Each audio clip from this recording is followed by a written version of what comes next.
You're listening to UTS, the official podcast of Cheltenham Saracens RFC. We're walking along, we're singing a song, we're walking in the Sarries Wonderland. Hey guys, come on in, sit yourselves down and get comfortable. You're watching episode 3 of the breakdown for the UTS podcast. As always, I'm your host, I'm Dan Lodge, joined... I'm Moxy, hiya. ...by Mark Moxy Collier, and we're not in Sherry Corner at the Club of Dreams tonight. We are in fact in the sauna studio. Some of you may be seeing this for the first time. It is uncomfortably warm in here. If this is your first time watching, the rules are really easy. This is a prediction show where we give our guesses for some of the results in the Six Nations. And it's really simple. If we can predict the correct winner and the correct scoreline, we get ourselves 5 points. But if we can't predict the correct score, but we predict the correct winning margin, so say Moxy predicts that England will beat Ireland 17-10 and they win 24-17, 7 points, 3 points to Moxy. So 3 points if you can predict the correct winner and the correct winning margin. But if we can't do either of that, which seems to be a running theme so far as we enter episode 3, we get 1 point for guessing the correct winner. Right, Dan, let's start with Ireland-Italy. Ireland winning 56-19. That's a massive 37 point margin.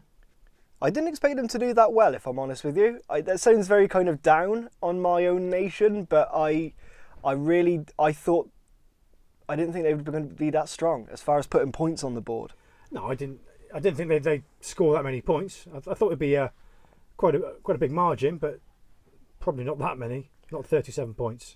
Absolutely not. Ireland got off to a cracking start, didn't they? They really did. I mean, they bagged 2 tries in the 11th and the 21st. And I think probably, like we've mentioned before, home advantage was a real factor. Yeah. I don't quite know what to make of Italy's little comeback at the end. Maybe it's a little bit sour grapes by me, but I think Ireland really should be killing that game off because they got a couple of tries near the end. I would have liked them to have kept that down a little bit. Well, I mean, there's 6 good teams in this tournament. So. Well, there is, but I don't know. It was going well until the last probably 10 minutes. I think Ireland made a couple of substitutions and it might have just disrupted things a little bit. I think it was. I think they obviously 37 point margin, 56 points on the board against Italy, which no disrespect to Italy, but arguably the weakest team. Yeah, in the tournament. Yeah. I don't know. Maybe you can kind of forgive taking the foot off the brake, or off the gas, I should say, and kind of maybe letting Italy come back a little bit into it, because by then the game is won. The thing is, I mean, you've only got to win the game, and get the bonus points. They had the bonus points secured fairly early on, yeah. So. I mean, there was no doubt that they were going to put on a strong performance. First game at home, of course. But I suppose, having said that, if it's going to be a 2-horse race between Italy and Ireland, between England and Ireland, then they'll need to score a lot of points against the lesser teams. Especially with goal difference now. The goal difference can play a massive part in it. We'll look at the table a little later on. There is goal difference separating Ireland. Or points difference, I should say, separating Ireland and England, but we'll come to that later on. Ireland picking up a very big win, 56 points to 19. And for those of you who do play along, keeping score at home, that leaves us with another 1 point apiece, as we both predicted Ireland would win. I went with 42-10, 32 point difference, which I didn't think they'd score more than 42. I'm glad they did, but yeah. As much as I've actually been kicking the Italy coming back into it, if Ireland had just taken their foot off the pedal a little bit more and just allowed them another try, I could have had 3 points. Oh, never mind. Thanks, guys. Obviously, I went with 32-12 to Ireland, 20 point margin. I was obviously way off the mark. Don't know what happened there, really. Just Ireland stormed it, didn't they? Absolutely did. We'll come to that later on as well. The table after round 2 going into round 3. England versus Wales. Let's just talk about the elephant in the room. Let's get it out of the way. Try or no? I don't know. I thought it was an absolute try. I know they've changed the rules, or they've changed the law slightly around it. So that was the kind of concern around the decision. But World Rugby, it has to be said, World Rugby have come out and said that the decision was wrong and the try should have stood. Have they? They have come out and said Okay. it. Which there's been lots of slow-mos, hasn't there? Showing that it possibly could have touched a finger and... Yeah. I don't know. I think splitting hairs for the sake of splitting hairs, I think. Obviously, I'm happy England got the win because I got myself a point. Would have been quite interesting to see had Wales won it, how that would have shaped the tournament though. Or even actually, let's start right where we are anyway. Okay. Let's not run before we can walk. How would that try have shaped the game had it been given? I think England would have won by a bigger margin. Because I think it would have forced England to come out and play a more attacking style, and they would have come out and they'd have taken more chances, created more chances, and been more attacking, and I think they would have scored a couple more tries. Because I think England had... I was watching it earlier on, actually. I was watching it recorded on the TiVo box this morning.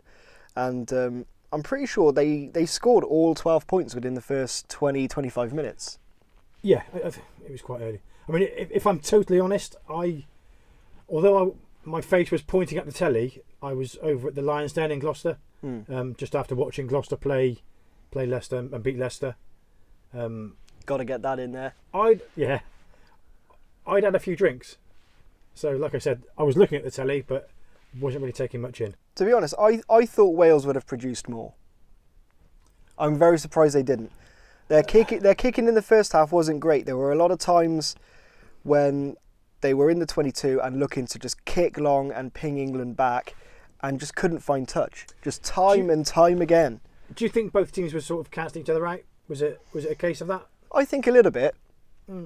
I think both teams were absolutely going for it. And as we've always said, Wales, they can play anyone, but they always raise it that much more against England. As do most teams, but Wales seem to just want that a little bit more.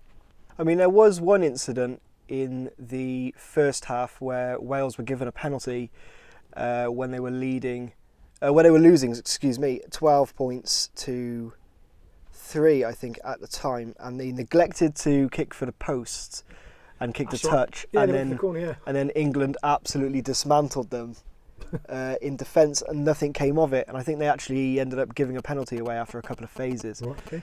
So, I mean, there have been things said in the past as well with Wales and the whole, did they kick to touch? Obviously, things with being said with captains and fly halves and stuff.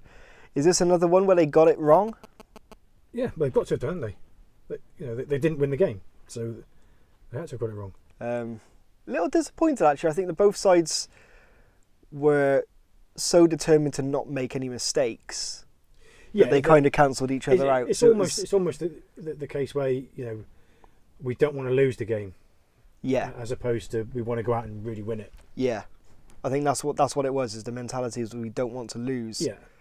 So neither team was really going full pelt for it. No, I don't think they were. Which is a bit disappointing. But either way, moving on from that, we did manage to get ourselves a point each. Obviously predicting an England win. I went with 20 points to 12, an 8-point margin, which wasn't quite there. And you went, I called it at the time, it was a gutsy call, 25-18. Yeah. Gutsy. A 7-point margin. I mean, shame I couldn't get half a point for being so close, but yeah, no, I was sweating a little bit watching it. I was like, don't do this. And then I was trying to work it out in my head. I need England to score again, but an unconverted try, and then I need Wales to score a converted try, and then trying to do the maths in my head. No. When your heart rate's through the roof, it's not an easy thing to do at home, ladies and gents. Let me tell you that for a fact. No, unlucky. Anyway, the deciding factor for this episode when we come to points is Scotland versus France. Scotland coming away 32-26, another 6-point margin. Not what I would have expected at half time. France come out the blocks, Incredible start. like a greyhound. Yeah, I was loving it. I was absolutely like. Oh, of course you were, yeah. I was dancing through the living room, watching them just run over Scotland in the first Well, half. you were predicting the France win, weren't you? I was. Yeah. We'll come to that. Oh, yeah. But I was pretty confident it was all fine. but they were so quick to start, and it really was like, it's a sporting cliche now, but it really was the game of two halves. Yeah, it really was. France looked very comfortable at half time. Absolutely. But you have to say, like, fair play, like Greg Laidlaw. But then Scotland brought on Greg Laidlaw, didn't they, in the second half? Yeah, and then that was that. So looking at the predictions, I went with 28-12 in favour of France. 16-point margin. 16-point margin. Yeah. Didn't quite get there. No. And I went with Scotland to win 21-17. 4-point margin. So there you go. A point for Moxy. We finally break the deadlock in episode 3. And before we go and look at that, let's just take a quick look at the Six Nations table.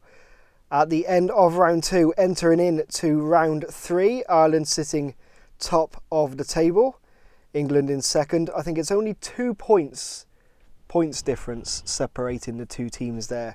I think Ireland on 39, England on 37. When you say points, you mean points scored. And Points scored. So yeah, very, very close. Wales in third, Scotland in fourth, France in fifth, and Italy still bottom of the table. Well, that is the Six Nations table, so let's take a look at the scoreline between Moxy and myself. And there it is, and with Scotland's help, Moxy finds himself a single point ahead. But there is still plenty of rugby still to be played. Have we got to carry it on all the way to the end of the wheel? Can we not just stop it now? We'll see what happens after this round. I think I might have to throw the towel in if I get dobbed in it by another team. But we'll see. Anyway, taking a look at round 3. Obviously tonight, France host Italy. That's a 9 p.m. kickoff. This one took me forever to try and work out. I would comfortably say a France win. I think looking at what's been going on, you've got to say that Italy are going to struggle again against a France that looked very, very good. They really did. Scotland. It has to be said, they really did. I've been a bit brave, I think, because desperate men do desperate things. I've gone with France 46, Italy 14. I think France at home against the weakest team in the competition, I think they'll be way too strong. Yeah. And to be fair, I've done the same. I've gone with a France victory. I've gone 38 points to 18 with a 20-point margin. A little bit closer. I think I might have been a bit brave on that one. Anyway, tomorrow at 2:15, Ireland host Wales. Another one that's confused me. I'm really questioning my thought process on this one, because it's kind of heart versus head. Heart says back Ireland, but because they've been so hot and cold against Wales in the past, a little bit of me that says actually it might be worth going against my own side. I haven't though. I've gone with my heart, which could completely end this competition for me entirely. I've gone with Ireland 20, Wales 14. Ireland are going to be too strong, especially at home. Definitely. I've gone with Ireland to win 21 points to 10 with an 11-point margin. I'd say that's a gutsy call. The margin, the 11 points. I think Ireland are going to get it right, and they're going to put a couple of points, a couple of tries on Wales. Well, as an Ireland fan, I absolutely hope you're right. And then, of course, at 4:45, Scotland host England. I mean, the difficult part of this is up in Murrayfield, the Scots, proud nation. They'll want to put one over England. Yeah, absolutely.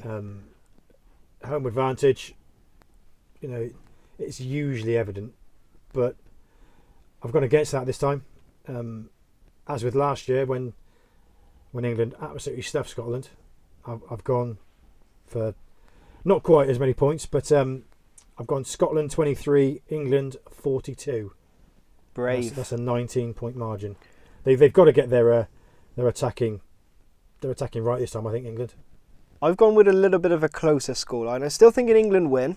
I think it's going to take an awful lot to stop England in this year's tournament. I've gone with Scotland 16, England 28. So let's take a quick look at the predictions. I've gone with France 46, Italy 14, Ireland 20, Wales 14, and Scotland 16, England 28. I've gone with France 38, Italy 18, Ireland 21, Wales 10, and Scotland 23, and England 42. Well, that brings the second round results and the third round predictions to a close. If you're a first time watcher, please feel free to go back and see the other two episodes so you can find out some of our opinions on the teams as they come into the tournament and some of our previous predictions. We also recommend that you go out and check out some previous episodes of the UTS podcast. They are all absolutely free and you can go and find them on soundcloud.com/Cheltenham Saracens RFC. If you're a bit of an old schoolie like myself, you can go and check out utspodcast.com, find out a little bit more about us as presenters or some of our previous shows, previous guests, some of our sponsors, and you can find other platforms to listen to the show on, because I know not all of you like SoundCloud, not all of you like to listen with an app, so go and check it out. You can find places to listen to it using just the browser on your phone. And of course, if you're on social media, don't forget to give us a like and a follow on Facebook and Twitter. Both of those are .com/the UTS podcast. We won't be back next week as round 4 is held on the 10th and 11th of March. So we'll see you in March. But before we go, can I just congratulate the Sarries under-15s reaching the County Cup Plate final last Sunday. Well done, lads. Great result. See you at Harbury. And we'll see you at the start of March, but not next week. Make sure you go back and check the other videos. We'll see you on March 9th.